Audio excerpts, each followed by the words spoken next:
আমরা প্রত্যেকটা মেয়েই নিজের বাড়িকে সুন্দর পরিপাটির সাথে সুন্দর করে সাজিয়ে রাখতে ভালোবাসি, আর তার জন্য কিন্তু আমাদের অনেক পরিশ্রম করতে হয়। আর এই অনেক পরিশ্রম করার পর যখন চোখের সামনে চকচক ঝকঝক করে সুন্দর সাজানো গোছানো সংসারটা দেখি, তখন মনে কিন্তু ভীষণ শান্তি লাগে। আর এই শান্তির জন্য আজ আমি কী করছি সারাদিন একদম সকাল থেকে সন্ধে পর্যন্ত সবটাই কিন্তু তোমাদের সাথে বন্ধুরা আমি শেয়ার করব। তো তোমরা কিন্তু স্কিপ না করে আমার পুরো ভিডিওটার সাথে থেকো। তৃষ্ণা জানতে চেয়েছে যে আমার হাজব্যান্ডের বাপের বাড়ির সম্পর্কে, যে ফ্যামিলিতে কে কে আছে কি নেই। তো এর আগে আমি বলেছি, যারা নতুন তৃষ্ণার মতন তারা অনেকেই জানো না, তো আমি আরেকবার বলে দিচ্ছি তোমাদেরকে। আমার হাজব্যান্ডরা কিন্তু দু ভাই আর দু বোন, আর ওর সবাই হচ্ছে বড়, আমার হাজব্যান্ড হচ্ছে সবার ছোট। প্রথমে ওর বড় দিদি, তারপরে ওর দাদা, তারপর হচ্ছে ওর ছোট দিদি, তারপরে হলো ও, মানে বাড়ির ছোট ও। তো চারজনেরই তো বিয়ে হয়ে গেছে, আমাদের চারজনেরই কিন্তু চার ঘরে চারটে বাচ্চা, মানে সবারই হচ্ছে একটা একটা করে বাচ্চা আমাদের।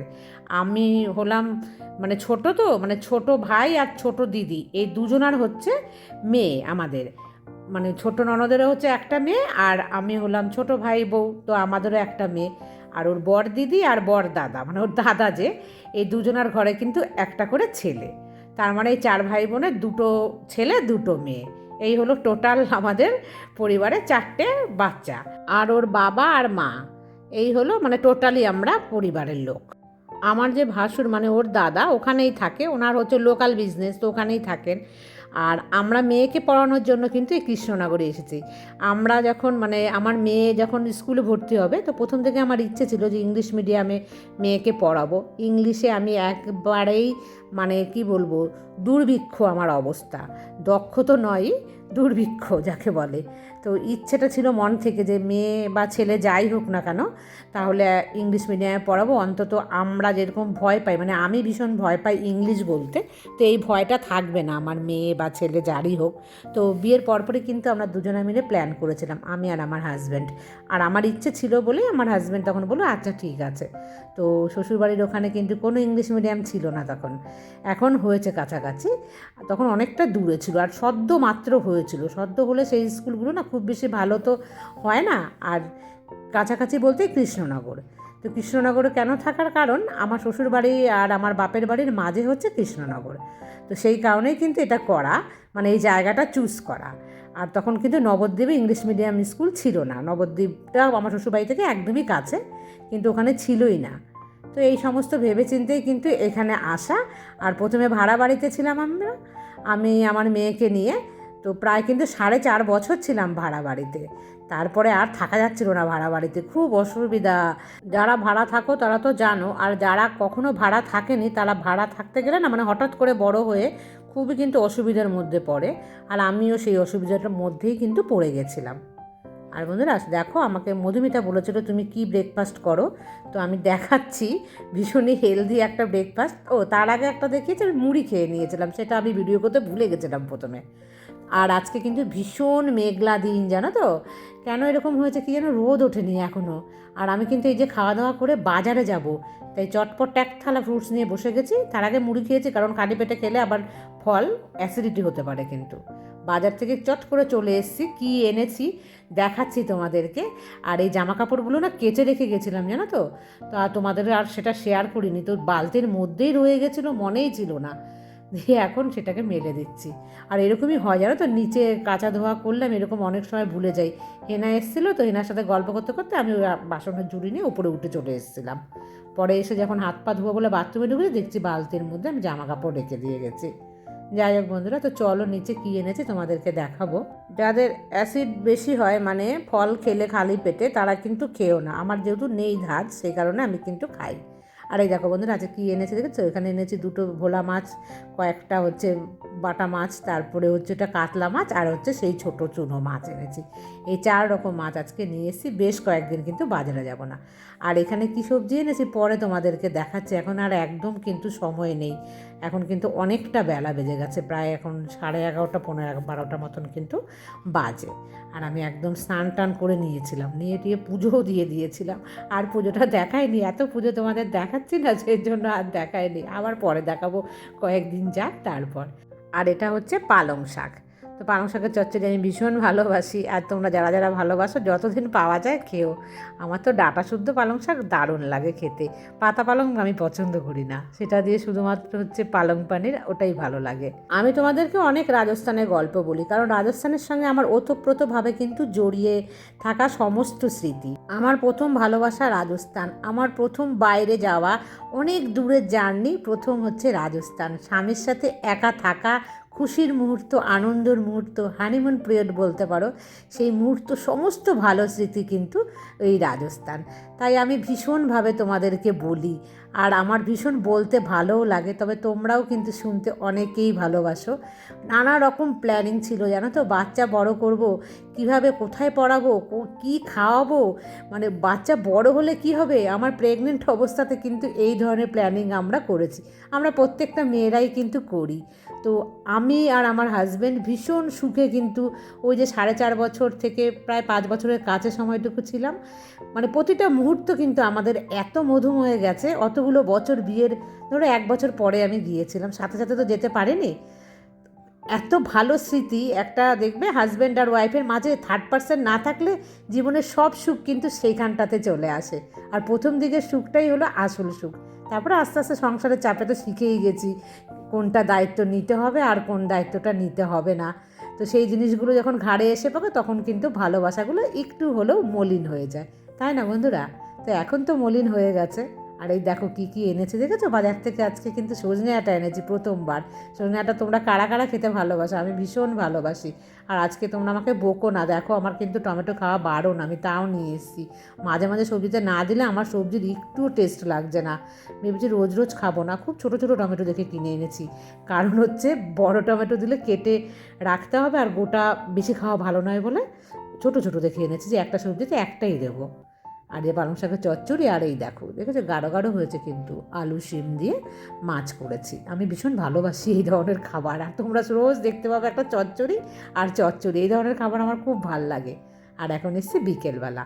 আর তার আগে বলে নিই, রূপা দিদিভাই আমাকে কমপ্লেন করেছে যে আমি রূপা দিদিভাইয়ের নামটা নিই না, কিন্তু দিদিভাইয়ের নাম আমি কিন্তু কয়েকবার নিয়েছি এর আগে। দিদিভাই হয়তো সেই ব্লগটা দেখেনি, তার জন্য দিদিভাই আমাকে বলেছে যে এখন আর দেখতে ভাল লাগে না, যেহেতু তুমি নাম বলো না।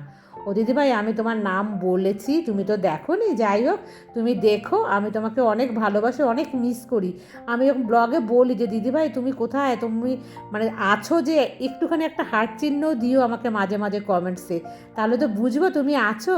আর আমি যখন মানে তোমাদেরকে বলি না ব্লগে, তখন কিন্তু তোমরা আমার ব্লগ দেখে আমাকে রিপ্লাই দেবে একটা, যে হ্যাঁ নামটা তুমি বলেছো, বা শুনেছি, খুশি হয়েছি, বা কিছু হয়েছে সেটা জানিও, তাহলে আমার ভালো লাগে। ধরো আমি কারো নাম নিলাম, সে কিন্তু আর কমেন্টস আমাকে জানালো না, তখন আমার ভালো লাগে না। আমাকে কিন্তু বেশিরভাগ সবাই তোমরা জানাও যে নাম নিয়েছি, বা যে কোনো একটা কিছুতে তোমরা বোঝাও যে আমি যে তোমার নামটা নিয়েছি তোমরা খুশি হয়েছো। তো দিদিভাই যাই হোক, তুমি আমাকে কিন্তু কমেন্টস করো, আমি তোমাকে অনেক ভালোবাসি। আর দিদিভাই কিন্তু রিটায়ার্ড হয়েছে, তো বুঝতেই পেরেছো দিদিভাইয়ের একটু মান অভিমান বেশি হয় আমার প্রতি। দিদিভাই আমাকে অনেক ভালোবাসে বলেই কিন্তু দিদিভাই আমার ওপরে অভিমান করে। তো অভিমান করো না এই ছোট্ট বোনটার কাছে। এই ছোটো বোনটা তো আর মানে কাউকে দিদিভাই বলতে পারে না, গোনা গোনা বিনা পানি দিদিভাইকেও দিদিভাই বলি, আর রূপা দিদিভাইকে দিদিভাই বলি। তো এই দুজনাই কিন্তু আমার ব্লগে আমার দিদিভাই। তো দিদিভাই আমাকে কমেন্টস করো, আমার ভীষণ ভালো লাগবে। আর এই ব্লগ দেখেছো কিনা সেটাও কিন্তু আমাকে অবশ্যই জানিও। পুঁই শাক এনেছিলাম, আর এনেছিলাম হচ্ছে কলমি শাক, তো দুটোকে কিন্তু আমি কেটে কুটে রেখে দিয়েছি। আর মটরশুঁটি দেখেছো কতগুলো কিনেছি, আবার কিন্তু 2 কিলো নিয়ে এসেছি। আগে যেগুলো স্টোর করেছি সেখান থেকে আর খাবো না, এইগুলো হচ্ছে আমার খাওয়ার জন্য এনেছি, মানে এখনও পাওয়া যাচ্ছে তো সেই জন্য। আর কয়েকদিন পরে, ধরো আর দিন 15 কি 1 মাসের মধ্যে কিন্তু একদম বাজার থেকে অদৃশ্য হয়ে যাবে মটরশুঁটি, আর দামও প্রচুর বেশি হবে। আর এখনও আমি আনতে পেরেছি 25 টাকা কিলো, মানে 30 টাকা চেয়েছিল, তো 2 কিলো দেখো 50 টাকায় কতগুলো হয়েছে না। আমার যে কী ভাল লাগছে 50 টাকায় আমি এতগুলো পেয়েছি। তাও আজকেরগুলো খুব একটা বেশি ভালো ছিল না, আগের বার যে এনেছিলাম সেইগুলো বেশ ভালো পুষ্ট বড় বড় দানা ছিল। তো এগুলো 30 টাকা নিচে কিছুতেই দেবে না। তো যেই মাসের থেকে আমি আনি সেই মাসিকে বলাতে বলো তুমি 2 কিলো নেবে বলেই তোমাকে আমি 25 টাকা করে দিচ্ছি, না হলে আমি 30 টাকার নিচে 1 টাকাও কম দেবো না। আমি বললাম হ্যাঁ বেশি করে নিয়েই রাখি, আর মটরশুঁটি খেতে আমার বেশ ভালোই লাগে। তবে কচুরি তো আর খাওয়া হয় না বন্ধুরা, তোমাদেরকে আমি কিচ্ছু ভালো খাবার দেখাতেও পারি না। ভালো খাবার দেখাতে মানে আমার তো শরীর নেবে না, তো ওগুলো বারণ আছে, সেই জন্য কিচ্ছু দেখাতে পারি না। তোমরা যেটুখানি দেখো একদম নর্মাল, আমি তো কিচ্ছু সকালে ব্রেকফাস্টে উঠে কিছু খেতে পাচ্ছি না, বিকেলে মানে রাতেও আমি মানে কিছু বানাচ্ছি না, লুচি পরোটা কিচ্ছু না। মাঝে মাঝে তো খেতাম, রুটিটাও খাওয়া বারণ, মানে সব সমস্যা হয়ে গেছে। তাই তোমরা হয়তো অনেকেই আমার খাওয়ার জায়গাটা স্কিপ করে দেখো, কিন্তু কিছু করার নেই, আমি কি করব, শরীর সুস্থ রাখার জন্য আমি করছি। আমি খেলে তো আমি অসুস্থ হয়ে পড়বো না, সেই জন্য কিন্তু আমি কিচ্ছু খেতে পারছি না।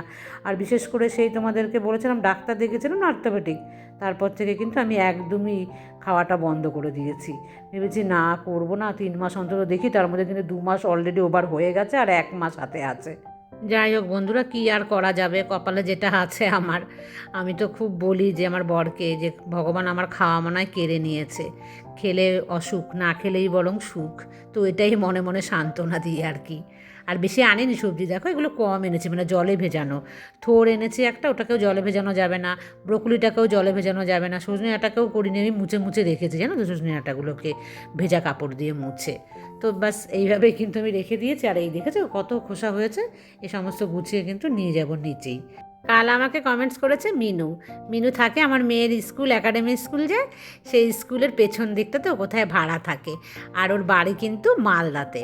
তো যাই হোক, মিনু আমার কাছে জানতে চেয়েছে যে ও কোনো চাইল্ড স্পেশালিস্ট আমাদের কৃষ্ণনগরে ভালো আছে কি না। তো দুটো ভালো ডক্টর ছিল, ও দেখিয়েছে, সেখানে ওর বাচ্চার নাকি কাজ হয়নি। হতেই পারে, সব ডক্টরের যে মেডিসিনে সব মানে বাচ্চাদের কিন্তু সমান কাজ হয় না। এই যে শান্তনু ঘোষেরও নাম বলেছে, এই শান্তনু ঘোষ জানো তো আমার মেয়েকে প্রথম মানে টাইফয়েড ধরা পড়েছিল, তো আমরা জানতামই না। শান্তনু ঘোষ কিন্তু ধরা মানে ওনার কাছে পড়েছিল, আর উনি বেশিরভাগ সময়টাতে থাকে না কৃষ্ণনগরে। তো আমার মেয়ের ভীষণ বাড়াবাড়ি অবস্থায় পৌঁছে গেছিলো, তখন কোনো ডক্টর না পেয়ে আমরা দেখিয়েছিলাম কৃষ্ণনগরেরই হচ্ছে টিকে দাস। তো এই টিকে দাসে কিন্তু আমার মেয়েকে ভালো করেছিল, মানে আমার মেয়ের একদম প্রাণ চলে যাওয়ার মুহূর্ত হয়ে গেছিলো। সেই ঘটনাটা আর একদিন বলবো তোমাদের সাথে। মৃত্যুর মুখ থেকে কিন্তু এই টিকে দাসই বাঁচিয়ে এনেছিল।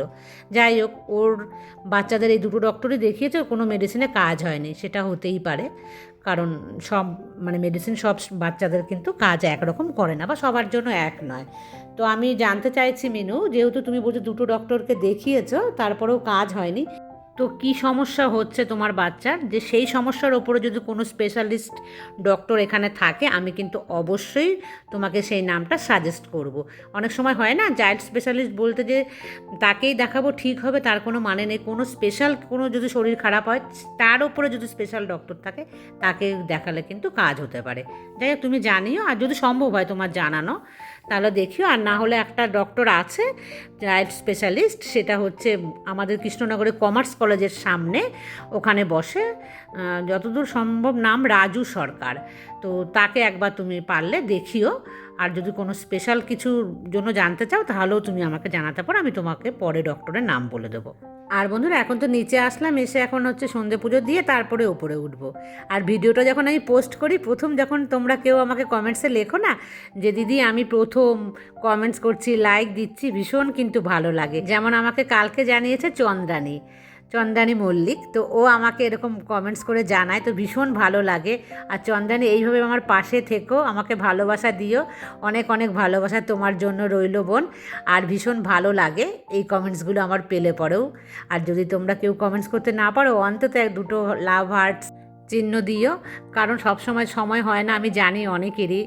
আবার অনেকেই কিন্তু অনেক তোমরা লম্বা বড় বড় কমেন্টস করো, তার জন্য তো মানে অনেক অনেক ভালো লাগে আমার। আর বন্ধুরা, সকাল থেকে সন্ধে পর্যন্ত দেখেছো একদম পরিপাটি সুন্দরভাবে করি, যে কি শান্তি লাগে মনে। আর আজকের মতন এই পর্যন্ত, টাটা।